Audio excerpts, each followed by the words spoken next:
first one we got, when they said they this up through AI, I was like, wait, what? That's crazy.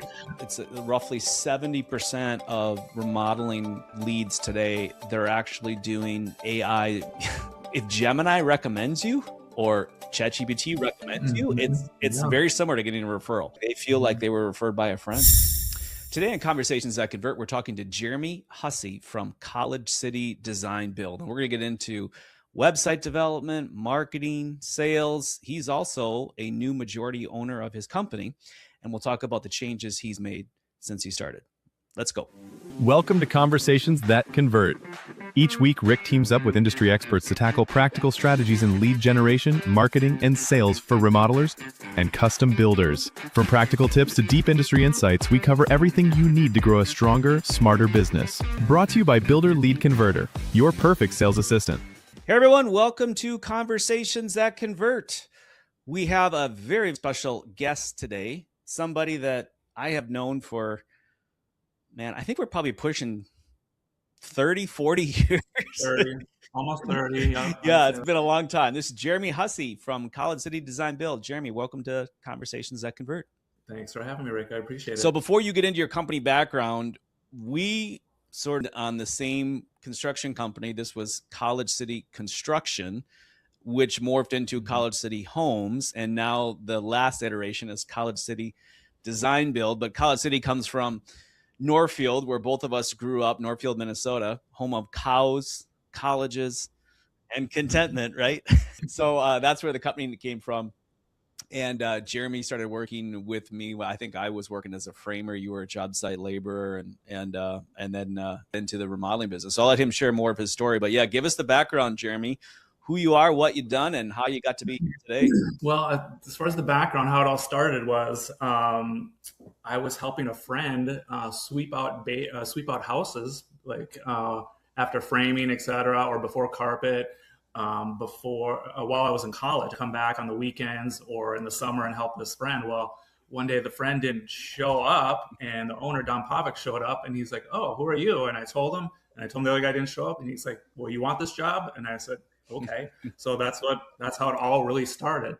And then after I was done with college, I was in the construction management, had a construction management degree. And I called the owner, Don, and said, "Do you have a job?" And they opened up a job for me, and I became an estimator on the new side. And then we got into remodeling, and then I got into sales and remodeling. And then I basically worked for the company for about 20 years. And then I went to work for another company for about 8, and then came back to be their sales manager. And then roughly about 3 or 2.5 years ago, the oldest brother, there's 3 brothers that had owned the company and took it over from their dad roughly about 20 years ago or so. And the oldest brother said that he was looking to retire. So at that time, I was always thinking that I was going to probably start my own business at some point. And this just seemed like an easier transition to just become the third partner and actually the majority owner of the company. So yeah, that's where I am now. Tell us a little bit about what did you do in 2025 for revenue, for annual revenue? We sold one. We build new houses once in a while. So we built the 885 house last year, and then we did 4.95 in remodeling. So just under 5 million in remodeling. Just under 5 in remodeling, and then about $1 million there. And then so total almost 6. Almost 6. Okay. And then what are you budgeting to do here for 2026? This year looks like we also have a new home that will close, and that was about 1.1 million. And then in remodeling, we're probably close to 6 million that will probably close. So almost 1 million more. Will this be your best year ever? Maybe no, but pretty close. For remodeling only? Yeah, we were a little over that before, but not much. I don't know the exact details, but maybe we've done like 6.2 or something like that. And you typically do about 1 homes a year? 1 or 2 a year, and they're by accident mostly. It's mostly past customers that come to us and say, "Hey, you built my parents' house, or you built the house for us before. We have a lot. Will you come and build it for us?" We don't get into developments or anything like that. We actually never budget a new in the forecast, but if we get one, great. It's a bonus. Yes. And then tell us a little bit too about what do you guys shoot for gross, markup gross margins, and what do you typically net on the remodeling side? As far as margins, we usually shoot for about 27 to 29, somewhere in that range as far as margins. It's kind of it's tough how you cut it. Other people shoot for more than that, but obviously we put things in like supervision in there or design and whatever. So it's kind Putting of a few things like above the line. yeah, it's kind of tough to compare. But everybody kind of shoots for the same margin more or less. I would say, on new homes, it's more like 12 to 15% margin. But at the end, when you net, the net is anywhere from say 6. Okay, 6 to 7. All right. Yeah. And then give us a little bit background. Who do you have for employees? So we have 2 salespeople, and then myself. I sell as well. So basically 3 salespeople, 2 project managers, 1 service guy who's kind of a do-it-all person, an office manager, 1 in-house designer, and then we have 2 outside designers that we use quite a bit as well. So those other 2 designers probably do at least 50% of our work, and the in-house designer does the other 50%. And you do have an office and a showroom, I believe, right? For your No, we do not. No, we have a couple different showrooms. It kind of is on location a little bit. So if it's on the west side, we have a showroom. It's basically our flooring and tile company that has a showroom on both of these. So one's over on the west side, one's a little more on the east side. So we kind of just make it easier for our customers to drive. So you have in your office pre-construction meetings with your designer and that's where you bring them into the office. Okay. All right. Very good. Mm-hmm. So one thing I just picked up here today too is thinking like, okay, well, if you're going to buy a business, buy one that's been around a long time, because I think College City Construction, I think that was started like back in was it the 60s? 1969. 69, yeah. 1969. Yeah. It might have been something a little different. I think it was a different name, but either way, it morphed into it was P&M Construction.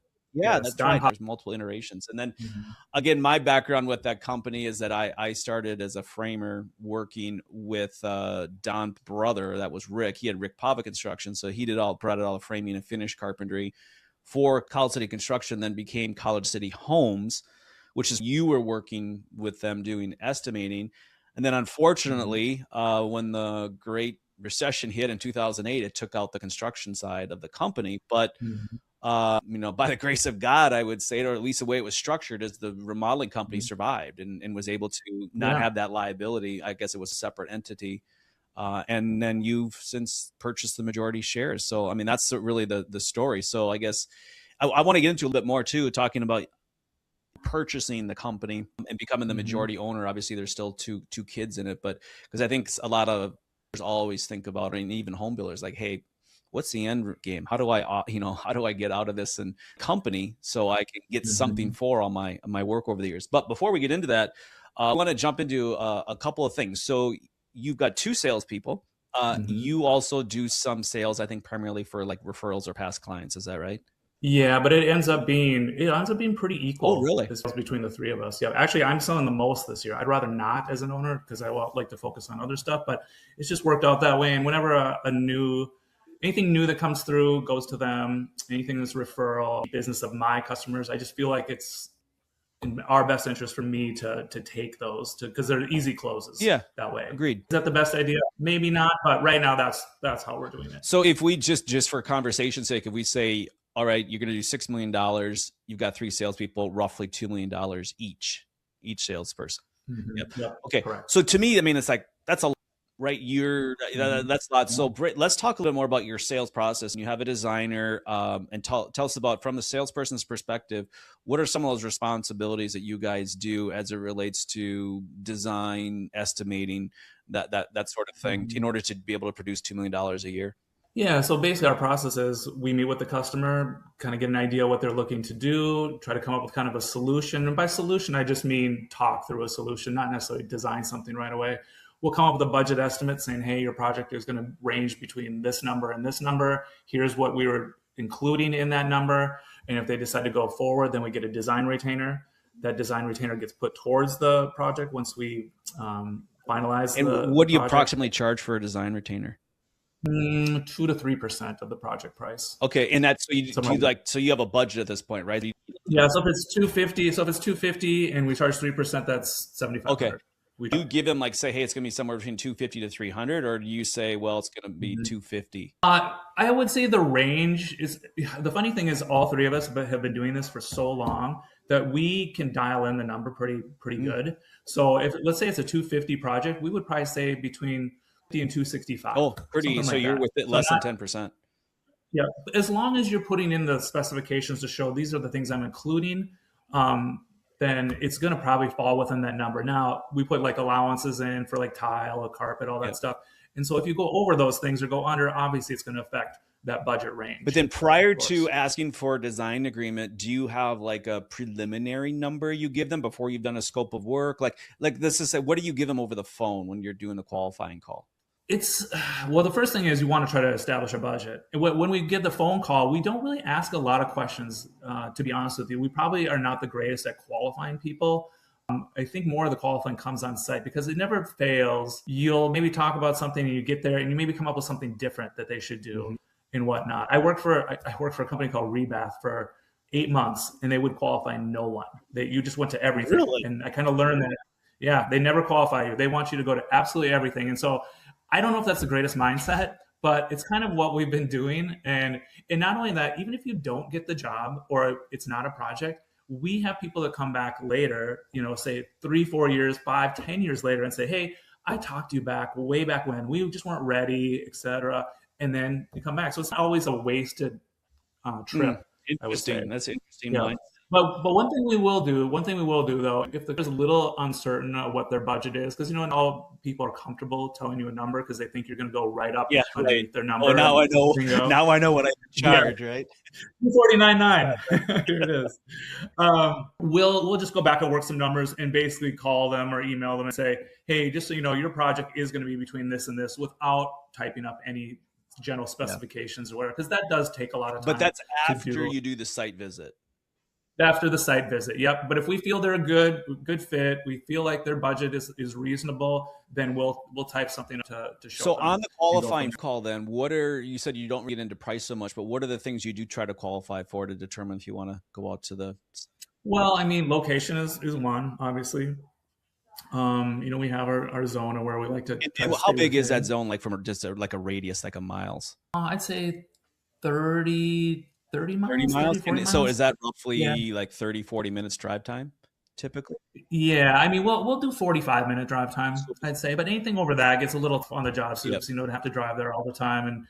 Or if you're like, for instance, we don't go north of Minneapolis very often because it's just tough for the guys in the morning to try to get through all that traffic and get there, on time to meet the electrician at 7:30 in the morning, that kind of stuff. Did you hear about that new Minneapolis code enforcement now? They want all of the remodelers to wear bulletproof vests if they're going to do. Oh, I've not heard of that. Yeah. So you got to go get some bulletproof vests for the guys. I've heard stories about certain parts of Minneapolis. It's like, you keep your head on a swivel. Yes, understandable. So so that's basically, and then the other part is just them telling us what their is, and if we have a good understanding of what it is, we might tell them what we think the range would be. But if not, if it's just a project that's really in our wheelhouse, we'll be like, okay, let's meet and let's talk. And what's an entry level project for you? Well, good question. If it is a past customer, we'll do anything. Okay. If it will change out a front door, that kind of stuff. But if off the street is new, I would say 50,000 is probably our low bar. Then that's basically a bathroom or master bathroom. If it's just like a whole bathroom or something, probably not our thing. It's just, you can find people to do it for less, or a guy in a truck. I mean, it's like, yeah, half, but even just a regular bath. I mean, sometimes we're competitive, but it just kind of, there's just so many people that can do that at a more. And do you get to the point where you look at your backlog and go like, okay, this is a $35,000 bathroom, I'm going to say no? I mean, do you ever say no to people? It's tough to say no. We just don't try to. I mean, we don't kind of work, et cetera. I would say this: if we're getting towards the end of the year and the numbers are looking a little rough, and we're like, okay, can we close this year? Sure. Absolutely, I'll take $35,000. All right. Yeah. Okay. Yeah. So going back to, so you look at location primarily, and it's a past client. You'll do anything, which makes sense. You're keeping your foot in the door for the next big project, especially with the longevity of the company, and you guys have a huge database of people you've done work for. But if it's a new lead you haven't really done any work for, and if it's a $5,000 or $10,000 project, you're probably going to pass. Because I mean, we are a design build remodeling company. So anything over 10,000, there's probably a lot of design. That's probably more just some exterior work or something like that. And if it's stuff like that, I can just refer them. Yeah. And so that's my question. So you do have like other companies you'll refer to them, say, hey, call this guy, which is great. I think that's the important thing when you get to the point you start turning down work, is that you don't just say, sorry, we don't do it, because obviously you look like smug, SOB, where if you say, hey, you know what, we just don't do that type of work, but I would recommend you talk to so-and-so. I think people are usually pretty appreciative of that and thankful for pointing them in the right direction. Yeah, absolutely. And you got to make sure you're referring to the right people, because if you're referring to somebody and they're going to get, bad work done, well, then, that makes exactly. you look it's bad. Got to be somebody you trust. Yeah, for sure. Absolutely. All right. So let's jump back into the sales process then. You said you take 2 to 3% of that budget number. So $250, $700, $7,500 down. And prior to that, you've gone out and done a site visit. You've created like a preliminary scope of work. You've come back. And how much time would you spend, say, putting together a budget range before you call them back? Oh, as far as like after I've already presented to them, when do I call them? Well, no, after you've done the site visit and you coming back and you're, putting pen to paper. I usually tell them I will get back to you a week after I meet with them. How busy I am, I might say, 7 working days, somewhere in there. But I always tell them the day that I'm going to get back to them on that and go from there. And what I do what I like to do is I send it ahead. I send everything. Here's the budget range. Here's everything in an email to them. And then I say, let's set up a time to meet to go through this. Because what happens is, what we've noticed is if I show up and I present this to you, all they're going to do is look at the back, look at the number, and stare into space and listen to nothing I have to say. Point. So we've realized that, like, let's send it ahead. We'll give them a day or two to marinate. Sometimes we'll set up a meeting a day or two after I send the budget estimate. So give them a day or two to marinate on it. Happens then a lot of times I show up and either we're just going through questions, etc., or we're just signing a design. So when you show up again, you're going back out to their home? You are? Okay. Yep. All right. So you've had the qualifying call, you do the site visit, you take roughly 7 days. How much time does it take to, say, put together that preliminary number after you've done the site visit? And I guess a precursor to that is, are you using like a render or some sort of a scan tool when you go out there to do all your as-builts? Or do you not do as-builts yet? Are you just doing a preliminary budget? Yes. Yep. No, we use what's called Twindo now, but it used to be called Canvas. Oh yeah. And it scans the whole thing. Yep. It scans everything. I don't have to take out my tape measure at all. It has saved so much time. It's crazy. And then, so if they decide to move forward, all I do is I send this thing in. I get an as-built back within about 3 days.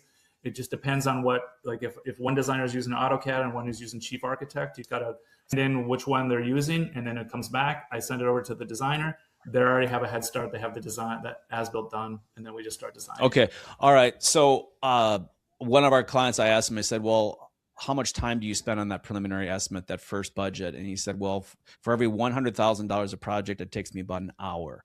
Do you have any idea how much time you physically would spend putting together that preliminary? That feels about right. Yeah, that feels about right. If you have a really big one, spend up to a day. Because sometimes if you have a really big and complicated project, I will sit around with other people in the business and just kind of troubleshoot. Like, hey, what do you think this roof line is going to do? Or you think this thing will fit on the lot? Or we'll just go through some stuff and get everybody's eyeballs on it as far as what we think the best layout would be, et cetera. Even though not drawing it, but at least I can explain to them what our thoughts are to the homeowner after I've kind of had that meeting. So it can take a full day on a large project, but $100,000 project, a couple hours. Okay. So you're calling him back, or you send it ahead, and then you say, hey, let me come back out. Let's walk through it. And you walk through it. And at that point, I'm assuming then you're closing for the design agreement. And do you tell them ahead of time, like saying, hey, this is the next step. This is the design agreement. It's going to be 3%. So then they know that that's what you're going to expect when you go back out there? Yeah, because I send the scope of work estimate and the design agreement with as separate documents. Okay. And the thing to keep in mind is when I send that and I have a meeting set up for 2 to 3 days after that, if I'm coming back out there, it's a very good chance I'm going to sign that, or we're going to maybe, change a few things to work the numbers around, and then I'll come back later or I'll send them something different, as far as different scope, price, just if they need to lower the budget, I just got to come up with a solution. But if I send in, they're like, they're not going to buy from me. They're just going to say, they're going to email back, say, hey, we saw this. It doesn't make sense to set up a meeting. Sure. So I feel like I'm not wasting a lot of time. They're going to look at it before my meeting. They know they have some homework to look through it. And if they look through it and they're like, I just don't think we're going to do this, then the meeting is off and we're not wasting each other's time. That happens a bit. Not quite a bit, but you know what I mean. So what do you think your conversion rates are from, say, going from preliminary site visit, preliminary budget to design? Well, it's a little from me versus the other salespeople, because I would say that I'm almost 50% because mine are past customers and referrals. So I have the very high quality leads.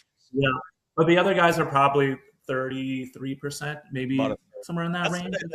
That's a pretty good number. That's what I've heard when you consider all different. Yeah. And those are ones that you actually are giving a number to. You know, there's where you go out there and we're like, you should just sell this house, or you should not do this. This doesn't make any sense in your neighborhood. You know, we'll be honest with them. We're not going to put a $500,000 addition on a house that's, you know, 200,000. Right. You know, it just doesn't make sense. And so, I'm assuming they're usually we will if they force us to. Right. Yes, exactly. I've got some money I need to spend quickly before I have to leave for Kenya. Yes, there you go. Okay, well, that's pretty helpful. Roughly 33 to 50%, and that's a good point. Is that, and we'll talk about this in a second here as we get into more marketing, and lead capture. Is that you guys are using multiple different sources to capture leads. When you are only dealing with repeat and referral, you should have a 50%, maybe even plus conversion rate, because obviously the trust and value has been established. But when it's a cold lead or a sign call or somebody that, you know, you don't really have that trust and established yet, is that it's going to go down a little bit. And I think that's a lot of the disconnect that remodelers have, is that you can build a remodeling business up to say $1-2 million annually just on repeat referral. But if you want to get up to 6, obviously you're going to have a lot of different lead sources there.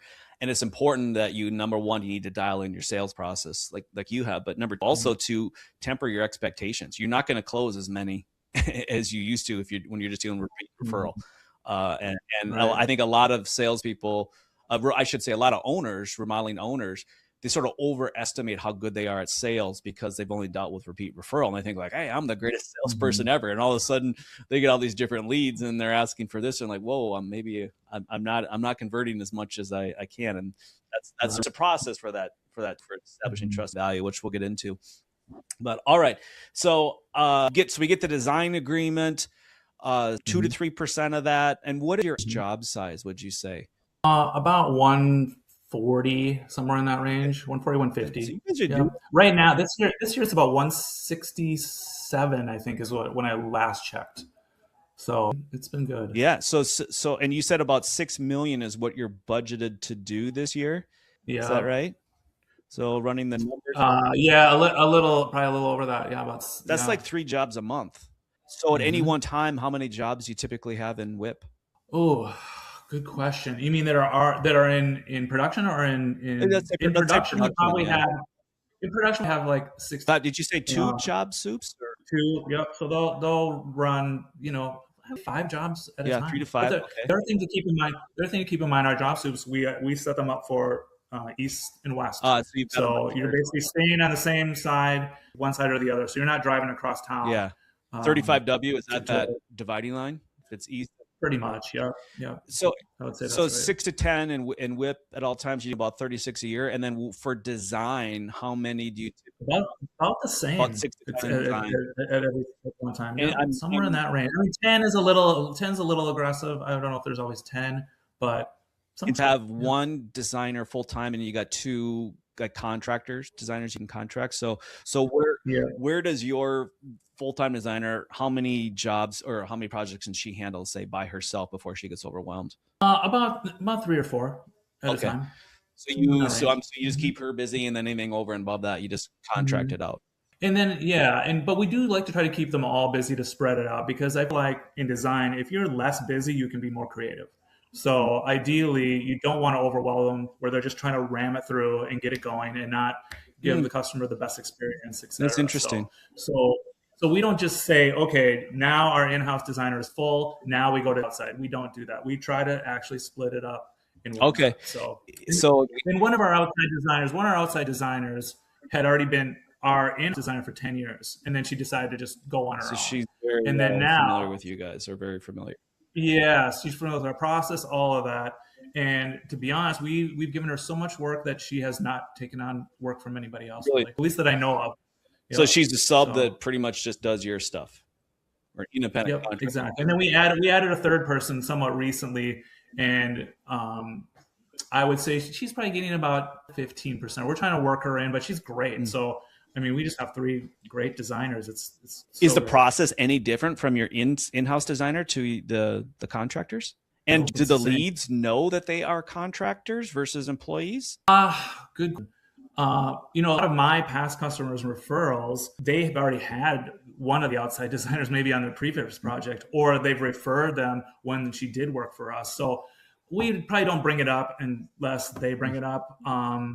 It doesn't matter. We don't charge anything different. Okay. We just have the same percentage in the contract. So we just kind of come as a unified front and say us, and this is what we do, and we don't really bring that up. So yeah, I guess the only potential liability is the homeowner falls in love with the designer, and the referral goes to the designer, and if you don't have a trusting relationship with that designer, you don't want her recommending a different builder, right? Yeah, and they would never do that. If they did that, that would They're going to ruin the relationship. So yeah, they're always, and they bring us projects too. Oh, it does go both ways. Okay.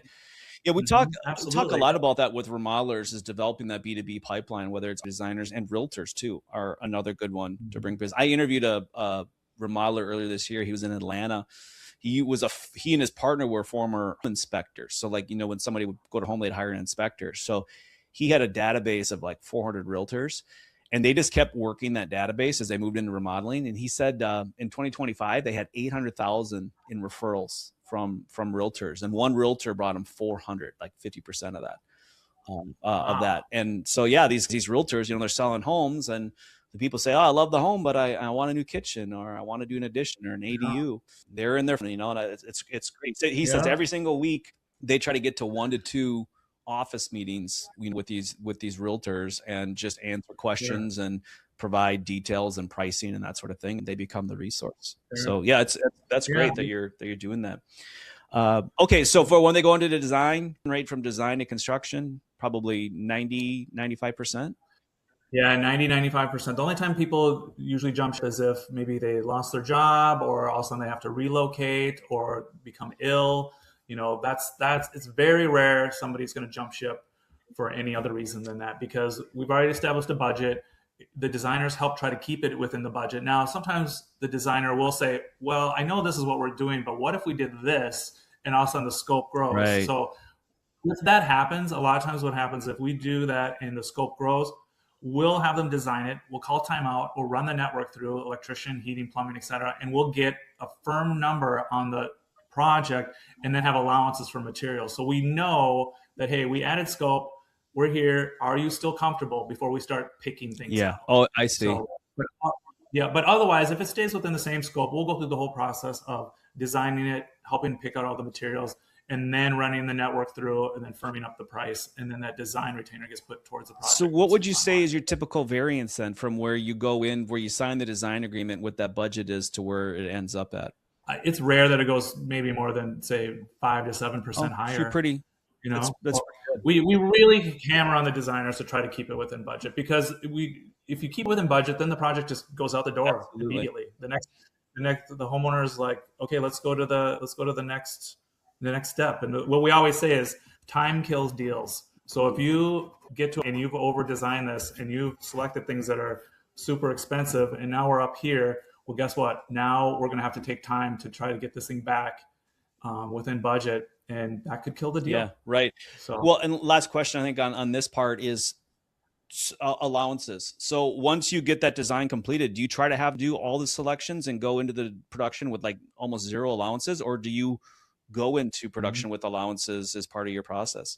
No, we try to get everything finalized, so that way it's just a smoother process. Then it's not in motion. It's maybe easier on a new home because you have a lot of time, you have a framing, all this stuff. But in remodeling, once you start, it goes quick. So then all of a sudden everyone is scrambling to try to figure out, okay, you don't have the tile picked. We're doing this in 2 weeks. What's going on? And then you allow the homeowner to drag their feet. They're not always reliable to get things done. Then you're threatening to shut down the job, and it's It does Yeah. not. It's not a good experience. I agree.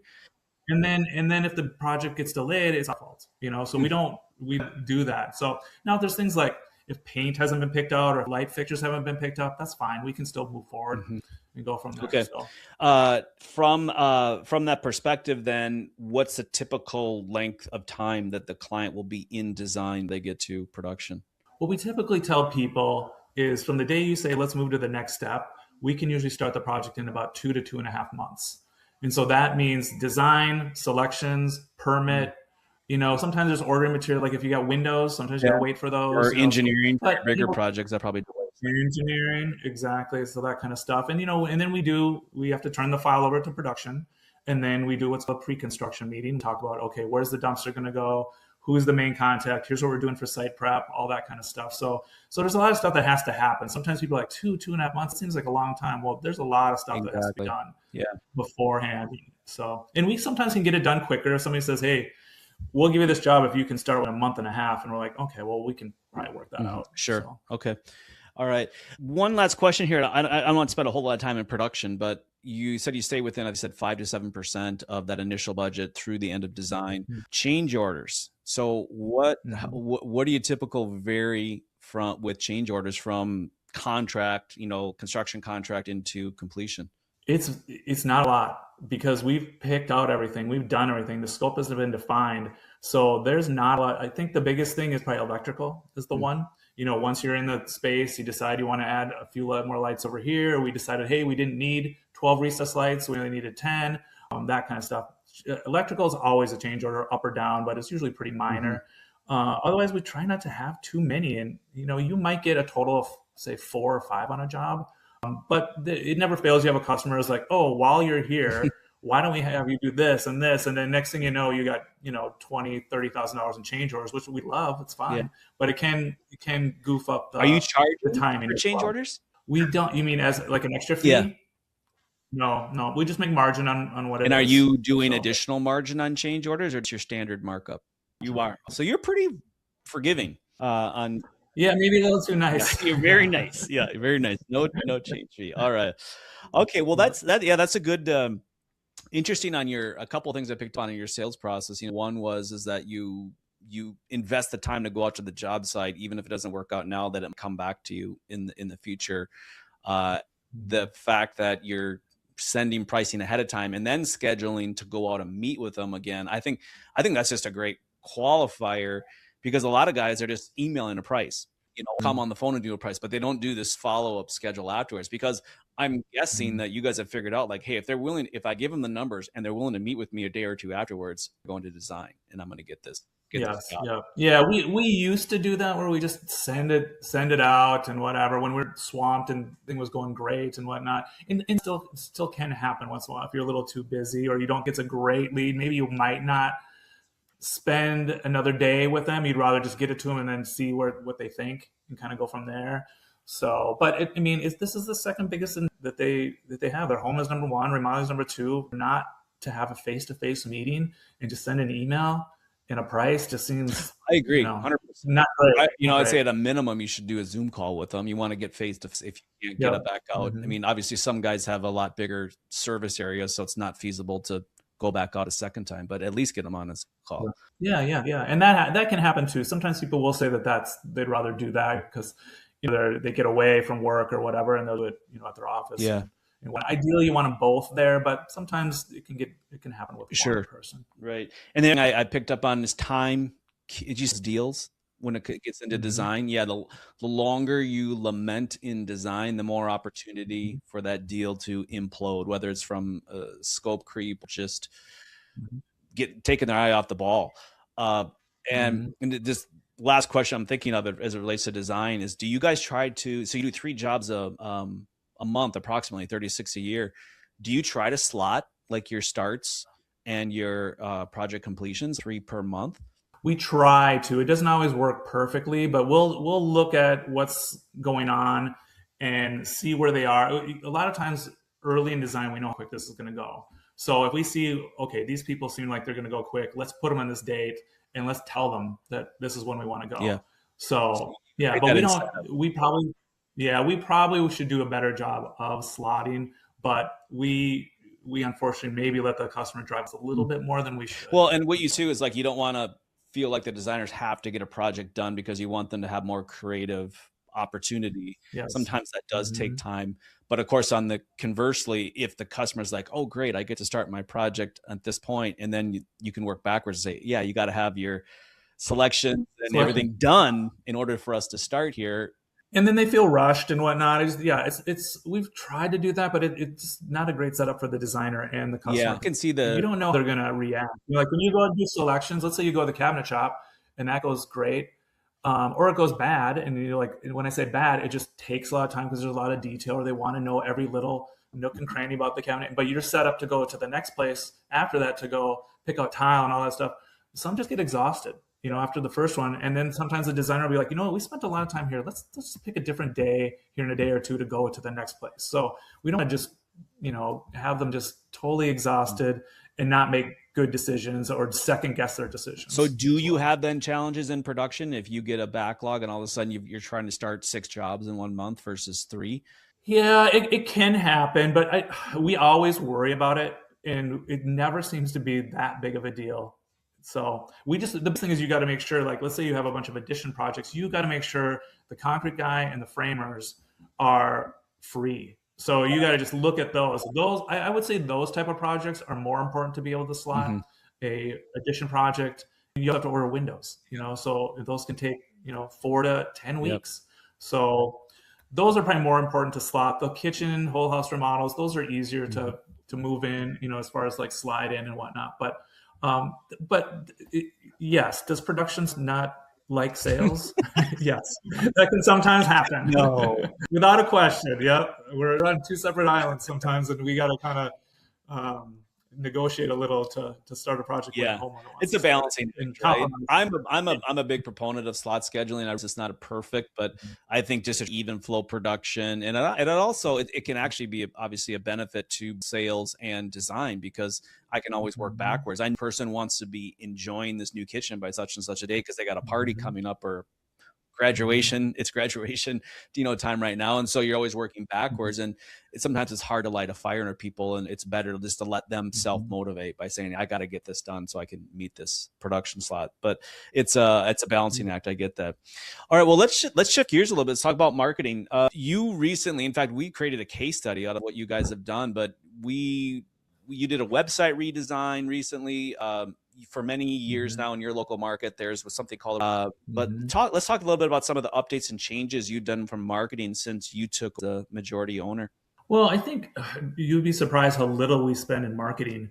And because of the fact that I have such a big database of customers for 20 some years, the other owner, Dale, who's in sales, also has, 30 plus years of customers. And Chris, who's worked for us for, I bet you that's almost close to 20 years as well. We have such a database that we can live off of referrals and past customers so much. It's crazy. But as far as marketing, Remodel Showcase is one of the best. We get to show off our projects. So that's in the spring and the fall. We usually have 1 project. Sometimes we have 2. And that's just one weekend, right? Is it 3 or 4 days? Yep. Friday through Sunday. Yep. Okay. Exactly. So that's your local builders association is I guess it's called Housing First now. They're technically not a builders association, but so they put it on. And to give the audience a little bit of context, there's a parade of homes, which is for the home builders, that happens in the beginning. And then I think it's the last weekend of that. Then they add the Remodeler Showcase. Is that how they run it? Right. Yeah. So they're already promoting the parade of homes. And then they did the Remodeler Showcase towards the end as part of their advertising budget. Yeah. But otherwise, from a marketing standpoint, obviously working through you to, work our database as far as like sending out e-blasts and that kind of stuff. So we really do work our existing database quite a bit as well. So, and we recently, and then when it comes go ahead, finish your thought. And when it comes to things like social media, we might do some, boosting posts, that kind of stuff. But that's probably a lot of the majority of it. We do some radio spots down in Northfield where we're from, originally from. Now we're in Lakeville, but in Northfield. Is that just more like awareness, like more branding type stuff, or? Yep. Okay. Yep. And as far as leads go, I know. Well, let's just talk about you. So you built your website, or we rebuilt your website for you last year, And then January, I think we're really trying to optimize you for search visibility, both with AI and traditional search.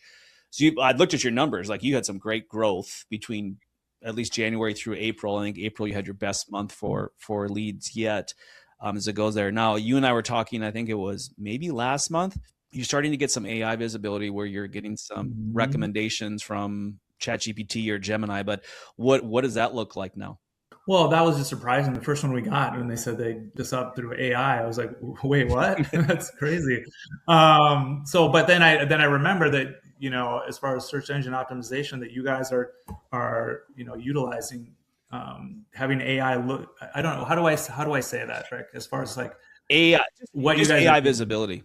Yeah, AI visibility. We're getting more AI visibility when before we were obviously getting none. I would say the person who used before probably wasn't doing as much as you guys were doing. So now we have this extra outlet as far as people seeing our stuff. What we are starting to figure out is it's roughly 70% of remodeling leads today. They're actually doing AI, whether it's a zero-click search summary or what's called a generative summary. So it's a ChatGPT would be generative, and then it's getting very conversational. If you've ever used AI and you go back and forth and you're having conversations. So it's not just like kitchen remodelers Lakeville. It's, hey, who's a good kitchen remodeler in Lakeville that is great at, farmhouse kitchens, or, has the best reviews, or, you would recommend it. So what's happening is that all this is happening outside of your website. So all the content that you're designing for your website, both on-site and off-site, meaning on your website and also outside of your website, it's all based on getting that visibility. And so there's a lot of trust decisions that are being made by that lead before they ever get to your website. And I go back to what you mentioned with referrals, is that if Gemini recommends you or ChatGPT recommends you, it's very similar to getting a referral, because the lead feels like, oh, you just looked at everything that I gave you, and this is what you think is the best fit or the best recommendation for me. And those people are typically ready to go, and like, I know you mentioned, like, you booked your first appointment, with a ChatGPT lead, and it's like they feel like they were referred by a friend. Yeah, exactly. And I was like, let me try this out. So I use Claude is the one I use. And I said, kitchen remodeler in Lakeville. I did a few of them, and sure enough, we were on there, if not the top one, among the top ones. You guys are doing this great. Yeah. So that's made a difference. So you're not only your traffic has come up, but your leads have followed. The other thing that I thought it was very interesting too is that not only are you getting more traffic, but you're getting leads, but they're also booking appointments. So you're having conversations with a lot of these people. So and I saw, like, I think it was April, you had your best month yet. It might have been 19, 20 website leads, not including phone calls or anything outside of that. And I think it was 50%, maybe a little bit more than that, actually booked a call with you, which is, that we're thrilled with that, because obviously that's a pretty high purchase intent when they do that. Absolutely. And what I love about booking a call is that when you book a call, a lot of times it's both of them on the phone. Like, I'm on speaker with both customers, because the biggest thing is to make sure you're in contact with both customers. Yeah. Like when I worked at Rebath for a while, whenever we'd show up, two people had to be there. Otherwise, we were told leave, because it's a one-legger. Basically, if a one-legger's there, decision makers are not there. So it's time. So we really love that when we call, two people are on the phone. Yeah, we have that in the reminder campaign, as we tell them, like, hey, if there's more than one decision maker, you guys both need to be there so you have all the information ahead of you. So that's great. That's good to hear that it's working. And then from your marketing, so you're doing again the Parade of Homes, or as like Remodeler Showcase twice per year, actively doing SEO. As far as social media, you're doing it yourself, right? No, we have a young kid, of course, because a young kid is better than me doing it. So we have a kid that's doing it. He's doing a great job. So he knows the tricks of the trade. And typically just like Facebook, Instagram. Facebook, Instagram, and we're about to do TikTok soon. Yep, on TikTok. Yep, my client is starting on TikTok as well. And the older demographic is getting on TikTok. Not me, but others are, I guess. And then so job site signs, do you guys do anything once you get into like a neighborhood? Do you do any like radius mailers, postcards, anything like that? We used to do that, but we don't anymore. I don't know if it's really, I gotta be honest, the signs is all it need. I feel like all we need, because so many people are like, oh, hey, you're doing a project 3 doors down from me, or they've talked to somebody that's doing a project. Because, you know, I mean, I would do that if I wasn't in the business. If I saw my neighbor using somebody and I wanted to remodel, I would go to them, ask them how it's going. Right. So I feel like the sign is enough. Everybody's going to see it, and they know that something's going on. Yep. So and now we're just starting to do events for you as well, where we can showcase some of your nicer projects 4 times a year, as well as data. In fact, I think you just had do you have a database reactivation or an event coming up? I thought I saw it. We did a database reactivation just happened a couple of days ago. Yeah. So I already got an appointment booked. It was explain. Yeah. So explain what that is. Database reactivation. So database reactivation is basically you're sending, and it all happen at once. I forget how many we have in our database, but quite a few. I mean, we have, I want to say 1,500 to 2,000 people in our database. And I think every 300, you're sending something out basically saying, hey, looking to get your project done by the end of the year, give us a call, something to that effect. Yeah, that was your offer, I think. Just went out, and then people will respond. And one person said, you know what, actually, I am looking at this, my husband and I, could we set something up? And I'm like, of course. So, and I get the text, it comes through on my phone, so I can just interact with them right away. And I got an appointment set for next Tuesday. It's great. And it's in Lakeville, right in our hometown where we work. So it's perfectly. Yep. So the idea is what we find is that roughly you generate for every 10 leads that you somewhere typically between 2 to 4 will book right away, and you're going to have that conversation and be able to qualify them. And normally your call, like when somebody books a call with you, and the percentage that actually show up for that call, is that typically 8 or 9 out of 10 will show up where they don't ghost you? Oh, I want to say it's at least 9 out of 10. Yeah, it's very, people are not answering when I call at the time they say, because they do get the reminder and everything as well. I believe it's an hour ahead of time. Yeah, our goal is to keep them engaged from the time they book the call to the time they get on the phone with you. That's why we send them reminders, asking about, hey, what are your needs, wants, and wishes project? Make sure that both decision makers are on the call. We want them focused on you. But what I'm getting at is that, okay, so let's just say you capture 10 leads. Let's just say best case scenario, like 4 of them you talk to. That's great. Well, then there's 6 that you didn't.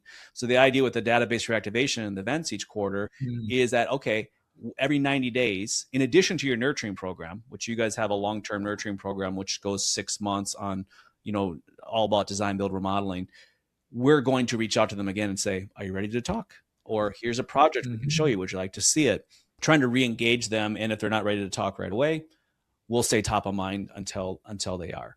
We're staying in front of them. Or your system, and you can say they have past clients too, right? Every time there's a remodeler showcase, I think you invite all your past clients to the remodeler showcase. Same things for events. I mean, for remodelers, especially if you're going to take the business model that you have, Jeremy, where it's like, yeah, if you call me up, we'll do anything for you. We want to be your go-to person. There's no reason why you wouldn't want to stay top of mind with that person at least once every 90 days, just to remind them we're here and we're ready to serve you. So any final thoughts from you as far as things that you have done or that you've implemented, in the last couple of years since you've been president that worked really well, or things that you would recommend stay away from? No, just more, I think mostly process. We've always had kind of a loose process. So now I've kind of tightened that up so everybody's on the same page with the process. Even our documents, you run them through AI and they're like totally improved, all that kind of stuff. So I would say that's really about it for the most part. We already had a situation and I just kind of, put a little polish on it, I guess you could say. Yeah, absolutely. You certainly did. I forgot to ask too, project management software. What are you guys using? Buildertrend. Okay. Very good. Well, Jeremy, awesome. It's been great talking to you again here and hearing about all the intricacies, and congratulations on 6 million. I guess this year, not many remodelers get to 6 million. Oh, and by the way, are you still a member of NARI? I am. And it's funny you say that because I'm in a roundtable with other remodelers and we have lunch once a month with these other 6. All 6 are either doing okay or not good at all. And so that just shows me that what we're doing is working great. It's working. And that's not just in your local market. It's a tough kind of everywhere. Yeah.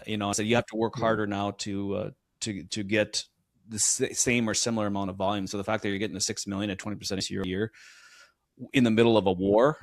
You know, that's what Yeah, right. a lot of people are Right. saying, like, that's when their business really dropped off, is, you know, from the war and expenses went up. But you guys are doing something right. That's exactly right. So congratulations on that. Your help. Being here. Hey, we're you know, we love partnering with you guys. You guys are great, and we'll get Chris and Yeah.